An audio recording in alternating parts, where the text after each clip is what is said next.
প্রথমেই আমি অত্যন্ত আনন্দিত। আমার মনে হয় যে আপনি যখন কোনো একটা কাজ করবেন, ওই কাজের থেকে যদি কোনো ফিডব্যাক আপনি যেটা আশা করেন যদি কাছাকাছি আসেন, তাহলে আপনি এটা স্বাভাবিকভাবে আপনাকে অনেক আনন্দ দিবে।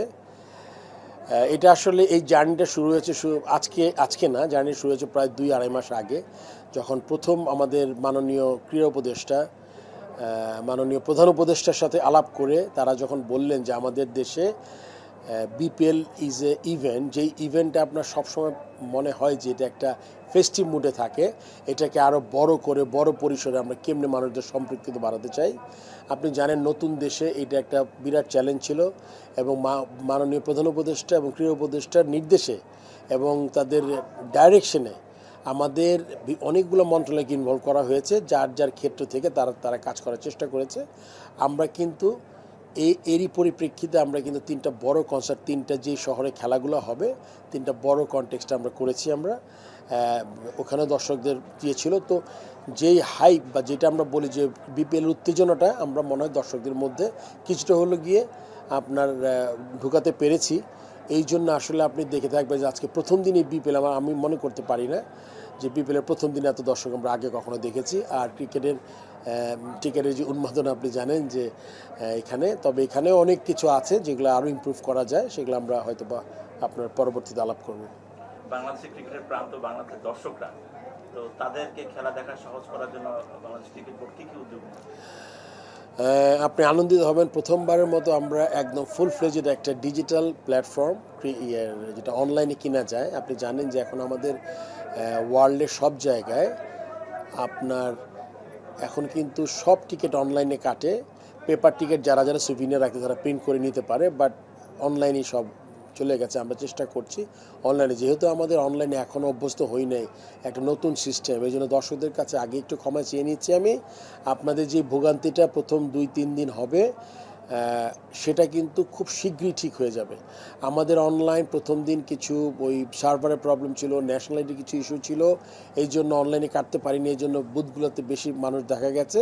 বাট আই এম শিওর এমন দিন আসবে যেটা আমি খুবই অত্যন্ত আনন্দিত হব, যেখানে আপনার অনলাইনে টিকিট কাটবে। এটাতে সবচেয়ে বড় সুবিধা হচ্ছে, আপনি জানেন তো একটা টিকিট মানে একটা টিকিটের যে মূল্য, ওইটা একটা টাকা। যদি আমি 2,000 টাকার টিকিটের দাম ধরি, এটা কিন্তু 2,000 টাকা আপনার হাতে।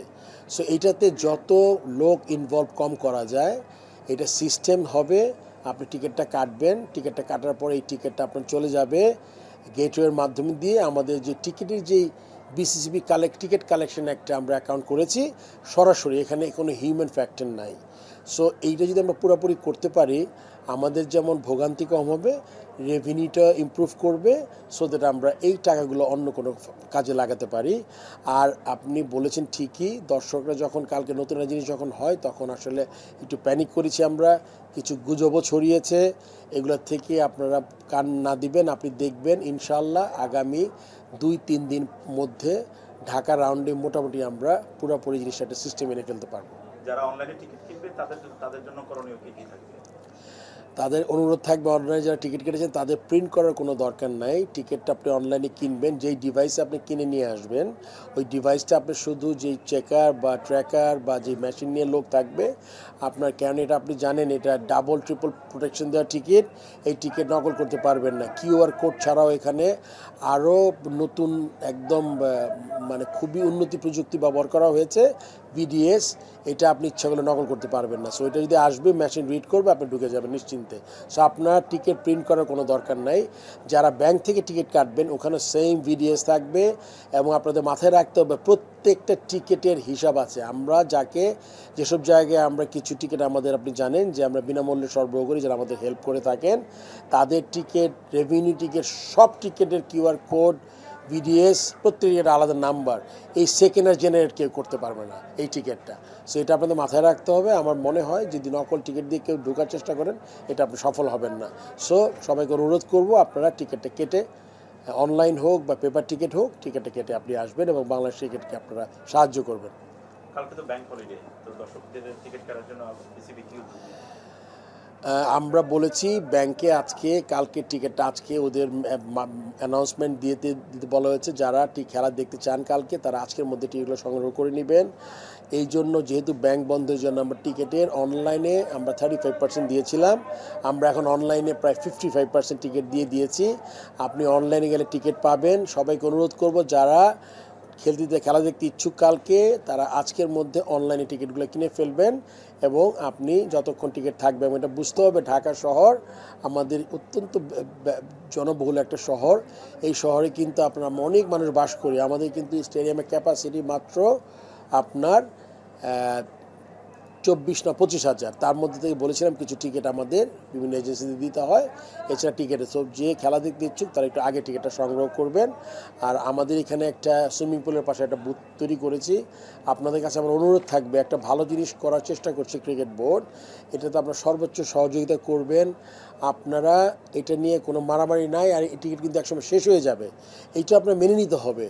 আপনার সেকেন্ড আবার ট্রাই করতে হবে। সো আমি সবাইকে অনুরোধ করব শৃঙ্খলা বজায় রেখে আপনারা, আজকে কিছু অনাকাঙ্ক্ষিত ঘটনা ঘটেছে, যারাই করেছে আমার আশা করব যে আপনি এই ধরনের কোনো কাজ করেন না। ক্রিকেট বোর্ড, আমি আজকে বোর্ড প্রেসিডেন্ট, এটা কিন্তু আমার কোনো সম্পত্তি নয়। ক্রিকেটে যারা কাজ করছে এমপ্লয়ি ছাড়া, তারা কাজ করে এমপ্লয়ি বেতন নেয়। তাছাড়া অনেক ডিরেক্টরস আছেন যারা তাদের সময় দিয়ে হেল্প করার চেষ্টা করছে। সো এটা আমাদের সবাইকে ওন করতে হবে। এটা ক্রিকেট বোর্ডটা সবার, আমাদের এটা আমাদের রক্ষা করা আমাদের দায়িত্ব।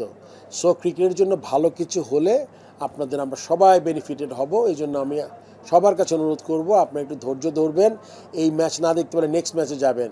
তবে এতটুকু প্রমিস আমি করতে পারি, আমি যেভাবে যেই উদ্যোগটা নিয়েছি এইটাকে আমি আপনার শেষ হয়ে গেলে আমার কিছু করার থাকবে না, কিন্তু এখানে কোনো অনিশ্চয়তা, দুর্নীতি, কোনো টিকিট থেকে না করে দেওয়া এরকম কোনো ঘটনা ঘটবে না। খেলা তো দেখবেই, সাথে কি দর্শকদের জন্য আর কিছু থাকতেছে? খুবই চমৎকার কোয়েশ্চেন করেছেন। অনলাইনে যারা টিকিট কাটবেন তাদের জন্য একটা র্যাফেলের মতো, একটা ড্রর মতো হবে। প্রতিদিন আমাদের ভেরি নাইস অফ হিম, যেটা একটা করে ইলেকট্রিক বাইক আমরা দিব, এবং এটা আজকে খেলায় শেষের দিকে আপনারা জেনে যাবেন কে উইনার। তো যারা অনলাইনে টিকিট কাটছেন তাদের জন্য এই সুযোগটা থাকবে, যারা অফলাইন বা টিকিট কাটছেন তারা এই সুযোগটা পাবেন। So, this is এবার তো স্পিড অফ ইউথ হিসেবে আমরা আন্ডারে আয়োজন করছি, কি কি আমাদের রাখা হয়েছে? আসলে তারুণ্যের উৎসব নাম দিয়েছি আমরা বিপিএলকে। আমরা জানেন যে অত্যন্ত রক্তক্ষয়ী একটা আন্দোলনের মাধ্যমে, যেটা আমরা অত্যন্ত দুঃখিত। আমরা এটা ভাষা প্রকাশ করা যাবে না, জুলাই আগস্টে যে জিনিসটা ঘটেছে বাংলাদেশে। বাট আমাদের তাদের প্রতি শ্রদ্ধা রেখেই আমাদের এগিয়ে যেতে হবে, এবং আমরা চাই এই শোককে শক্তিতে পরিণত করার জন্য। এই জন্য আমরা এই বিপিএলটা ছিল, আপনাকে আগে উল্লেখ করেছি, আমাদের দুইজন প্রধান এবং মাননীয় প্রধান উপদেষ্টা এবং ক্রীড়া উপদেষ্টার তাদের সরাসরি ডিরেকশনে এই জিনিসটা ছিল। তো সেক্ষেত্রে আমরা বেশ কিছু নতুন জিনিস করেছি। ধন্যবাদ দিতে চাই মাননীয় ক্রীড়া উপদেষ্টাকে। তিনি অত্যন্ত কম সময়ের মধ্যে আমাদের যে 3টে স্টেডিয়ামে খেলা হবে, ওই 3টে স্টেডিয়াম উন্নয়ন, যেটাতে আমাদের রিপেয়ারিং কাজ ছিল, আপনি জানেন পুরনো হয়েছিল, করতে হয়, অনেকগুলো টাকা বরাদ্দ করেছেন, এবং তার নির্দেশনায় অত্যন্ত সুচারুভাবে আর্মি কাজটা পালন করেছে। এখানে আমরা আপনি জানেন মুগ্ধকরণ, আমাদের একটা ছেলে আমাদের যে পানি খাওয়াতে গিয়ে মারা গেছে আমাদের আন্দোলনে, পয়েন্ট ব্ল্যাঙ্ক থেকে তাকে, আমার মনে তাকে স্নাইপার শুটিংয়ে মারা হয়েছে। তার স্মরণে আমরা একটা কর্নার করেছি, একটা না 6-7-8টা কর্নার করেছি। এগুলো আসলে ভিজিবল না স্টেডিয়াম, একটু ভিতরের দিকে, ওখান থেকে সবাই ফ্রি পানি খেতে পারছে। এটা পুষ্টিকে ধন্যবাদ, পুষ্টি এই কাজটা করেছে আমাদের সাথে। আমরা এখানে আবু সাইদ স্ট্যান্ড করেছি তার স্মরণে, যে প্রথম শহীদ, যাকে যেভাবে নির্মমভাবে হত্যা করা হয়েছে। আপনি দেখবেন সাদার্ন গ্যালারির এক কোণে একটা আবু সাইদ স্ট্যান্ড বানিয়েছি আমরা ফ্রি এন্ট্রি করেছি প্রায় 100-র অধিক স্টুডেন্টকে। আপনি জানেন যারা এই প্রায় 20 থেকে 30,000 মানুষ ইনজুরি হয়েছে, কেউ চোখ হারিয়েছে, কারো পা গেছে। আজকে তারা এসেছিল আমার সাথে, পোডিয়ামে উঠেছিলেন। তাদের থেকে আমরা প্রায় 100 স্টুডেন্টকে আমরা খেলা দেখার ব্যবস্থা করেছি। আপনি জানেন গ্রাফিটি করছি, আমরা শুরু করেছি, দেরি হয়েছে, বাট হোপফুলি নেক্সট রাউন্ডে সব কমপ্লিট হয়ে যাবে। আমরা গ্রাফিটি করেছি এখানে 0 ওয়েস্ট জোন করেছি। এটা আমাদের প্রধান উপদেষ্টার একটা কনসেপ্ট, যে আমরা একটা জোন করব টিকিটের দাম একটু বেশি রেখে, তারা যাতে ওইখানে করে, এটা মানে ওখানে বসতে পারে। এবং এই সর্বোপরি মিলিয়ে বেশ কিছু জিনিস আমরা চেষ্টা করেছি করার। এই দিক থেকে আমার মনে হয় এই বিপিএলটা একটু ভিন্ন অন্য সময়ের থেকে।